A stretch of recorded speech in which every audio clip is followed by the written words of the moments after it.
after it hits the water. You know, after it hits the surface, how high is it blowing out? It shows that it's blowing more out than what they say it is, you see. And they're starting to clamp down on them. Coast Guard put them 48 hours over the weekend, and they still ain't done nothing. They said they're building a deal to set up on top of it, bigger than what they got now, you see. Call it a cap, what they tell them. And it's not working. It's working. They're getting so much oil out of it, but they're not getting enough of it. They're not getting enough. No, they claim it's a bad cut they had on the bottom, and I don't know what they got that's going to seal up on that. See how they sealing it up. What I would have done myself, I would have took that bell nipple completely off and put me a preventer on top of it, the whole set, a new one on top of it. Yeah, and you get the valve open. Right. Then you could have shut the thing off. You could have thrown your blind rams in, and that'll stop it from leaking. They're losing oil like crazy, and they should take whatever that 20-inch. See, they didn't want to get away from that 20-inch because it's coming on the outside of that 7-inch casing, and it's coming out from the outside of that production casing. Because that plug that Halliburton got on the bottom, it can't come through it till they drill it out. Till they drill it out. Right, they didn't drill it out. Everybody is concerned. Everybody's worried. We're in hurricane season, and the water's going to come up, and God knows what the hurricane will do. Just like Katrina hit me on this houseboat over here. Lucky I was off of it. I started to stay on it. It turned it completely upside down and put it in the next slip. And I got back. The Coast Guard and the FEMA helped me turn it over, and it stayed turned over 5.5 months in the water. It took me, I got church groups from all over the place coming down giving me a hand. They helped me, and one group from California framed the house up, put the plywood on the outside of it, and then it went on from that. One group would come, the other group would leave, and there was different groups. I had Amises out there that was helping me, and I cooked for them at nighttime, and they all enjoyed it. A lot of them still gets in touch with me and called me up, asked me how I'm doing and stuff. If my boat was turned over again in another storm with all this oil, it would be no more good. And that's what the people are saying. We can come back from a hurricane and it's over with, and then we can start doing something, cleaning up, building, or whatever. This here, if it shoves all the oil on shore, it ain't gonna tell you. It ain't gonna tell you how long it's gonna take to get that thing off. You can't build. They won't let you go in.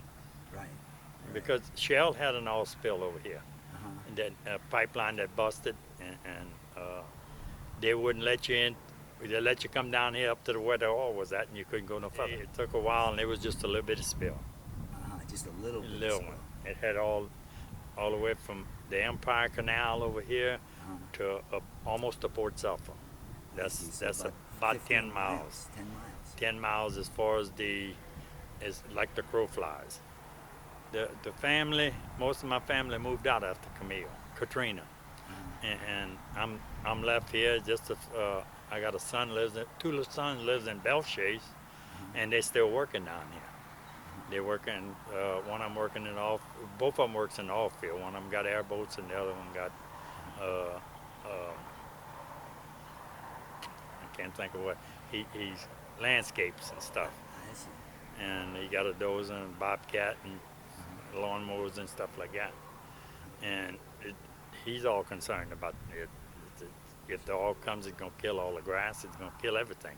Everybody already got loans. I got a loan from the SBA.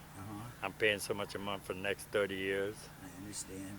And they got, some of them got more than that, you know. Sure. I got maybe $60-something thousand, and that's about to go out. I used a lot of it already. I understand. And I got to go in the shipyard and repair my bottom. I hadn't done that, and that's since the storm. I gotta, if I get up on there, and if they say this oil's got that chemical in it, I got fiberglass on the outside of my boat, it ain't gonna be no good. And if we get the oil over here in the boat harbor, and it's gonna deteriorate my fiberglass, and that's my home. Most of the boats down here are fiberglass. I see. I'd say 90% of them are fiberglass. Okay. Just about all the boats in here got a few steel hulls and very few aluminum hulls. Well, they're working on a spill. Everybody I talked to, they're not working that much. They're not getting paid either. Yeah, that's They what I they heard. received one check and that was it. Yeah. The shrimpers got a $5,000 check. They was told they were gonna get $5,000 every month. That cam was gonna get $2,500 every month Uh-huh. until it was cleared up to where they could go back to work. That they haven't got paid. That's what the president's getting about. The people are not getting paid. How much work are you gonna do when you don't get paid? Yeah. You're gonna go out there and draw time. They furnishing the labor on your boat. Okay. They're paying the boats $1,200 a small boat, $1,200 a day, and $300 or $350 for the captain. Uh-huh. But they haven't received none of that yet.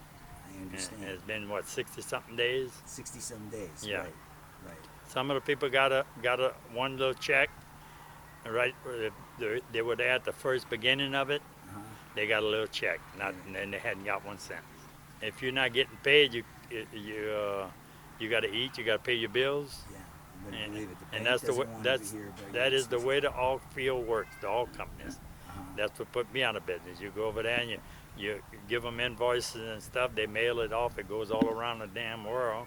Uh-huh. And then by the time it gets back to you, they want a discount on it. They want And a discount. then you tell them I need some money. They'll pick out the smallest invoices and send you a check with that.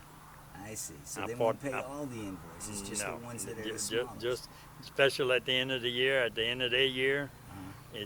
they don't want to pay, and that's what BP is doing right now to the people. Uh-huh. They're working out there and they're not getting paid, Uh-huh. and the government wants to take it over and start paying the people Uh-huh. and collect it from BP. Uh-huh. BP is a big company, and Yeah, they're all over the world. They're making $30 billion a year. No, 30 billion in 1/4. In 1/4. Quarter. Okay, they're gigantic. That's clear 30 billion. Third clear. Right. Gravy, pure profit. But Pure they're tough profit. to get money from when they owe you money. Yeah, And that's standard operating procedure for big oil. It sounds right. like. That's the way all of them works. Yeah. Exxon, all of them. I work for all of them. Shell, the best one, it was Marathon, Mobil. Uh-huh. I worked for them, and you send them a bill, and as soon as you sent it, the check was back on its way. Uh-huh. That's a It- good company. That's a good company. They take care of their suppliers. I so that worked for everybody can prosper. I worked for Tennessee Gas doing a job for them, and it was close to the end of the year, and the boss says, "You're not gonna make it till after the end of the year, but I got to charge what you bidded on this job. I got to pay you for it. Will you finish the job? You give me a man handshake." I said, "I'd be a fool not to," Uh-huh. and my check was there the next day. Oh, great. The whole complete job. I finished the job. I Uh-huh. stayed there after the first of the year and finished the job. It took us about a week and a half, 2 weeks, and I finished the job up.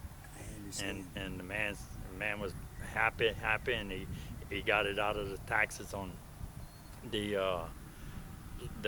year before. You see, I could be set up beautiful here if I could have retired with a company going. I lost a lot of company business. A lot of companies didn't pay me Uh-huh. because I had to shut down. I understand. And they done the same thing like everybody else is doing, you know. Yeah, I do understand. The individuals that I work for, the oyster fishermen, the shrimpers and stuff like that, they paid me.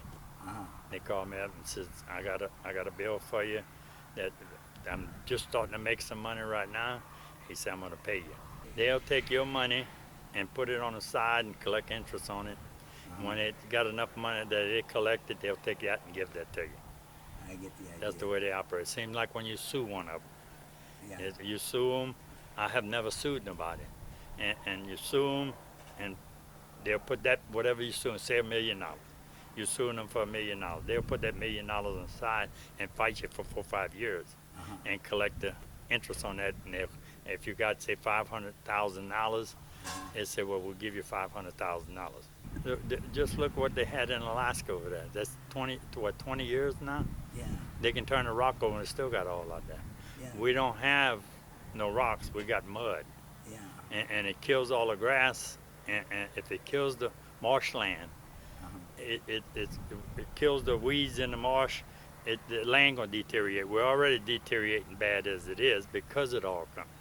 Yeah. See, the oil companies, they come down here in the 30s and 40s and dug pipelines, and they never did fill the pipelines in, and all that deteriorating. I see. It's Yeah, causing cave-ins. And everything's whatnot. everything deteriorating, caving in. It's the biggest part of it's oil company. And when I first come down here as a kid, this was a sportsman's paradise. You could go fishing, or you go hunting, you go anything you wanted to do. Couldn't ask for better. You go to the oysters, the wild reefs. You go over there and pick you a sack or two oysters or whatever you wanted to bring in. You go hand pick them and bring them in and open them up for a holiday or something like that. There was no problem with that. I see. And the land done deteriorated so bad, it's all water now. The big oyster fishermen's on it. You see, they got it all leased now. British Petroleum is lying, and big time. Big time. Yeah. Well, just about some of the stuff or almost all of it? Yeah, I'd say all of it.